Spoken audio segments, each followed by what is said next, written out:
మాపటిల పటాకుల మోత గట్టిగా మోగింది. మా వాడంతా దద్దరిల్లింది. మన క్రికెట్ జట్టు కప్పు గెలిచిందని మనోళ్ళు మస్తు సంబరాలు చేసుకుర్రు.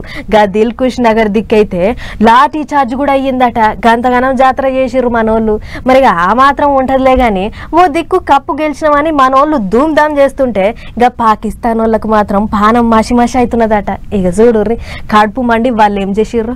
అట్లిట్లా ఆఖరి మ్యాచ్ల న్యూజిలాండ్ వాళ్ళ మీద గెలిచి మనోళ్ళు ఛాంపియన్స్ ట్రోఫీని గెలుచుకున్నారు.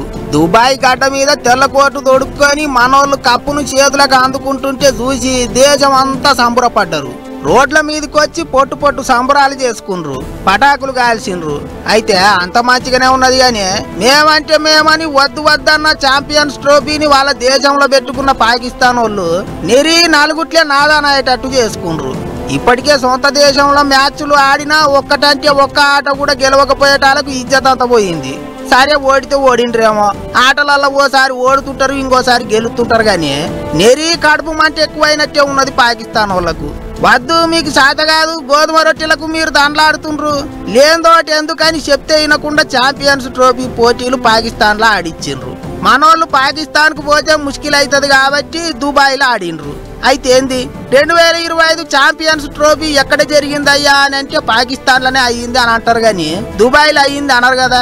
మరి అసోటప్పుడు పాకిస్తాన్ వాళ్ళు ఫైనల్ మ్యాచ్ కు పోయి అక్కడ గెలిచిన వాళ్ళకి అవోటి ఓటి ఇవ్వాలనా లేదా, కప్పు చేతులు పెట్టాలనా లేదా, అవన్నీ ఏం లేవు.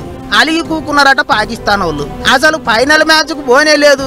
అందుకే మస్తు మంది పొట్టు పొట్టు ఆడిపోసుకుంటున్నారు. ఇప్పుడు పాకిస్తాన్ మాజీ ఆటగాళ్లు సుత గీదేం రీతి గాయంతో ముఖం చెల్లుతలేదా, పాకిస్తాన్ లో ఆటల పోటీలు పెట్టుకొని ఫైనల్ మ్యాచ్ కు పోకపోతే ఎట్లా అని తిట్టిర్రు.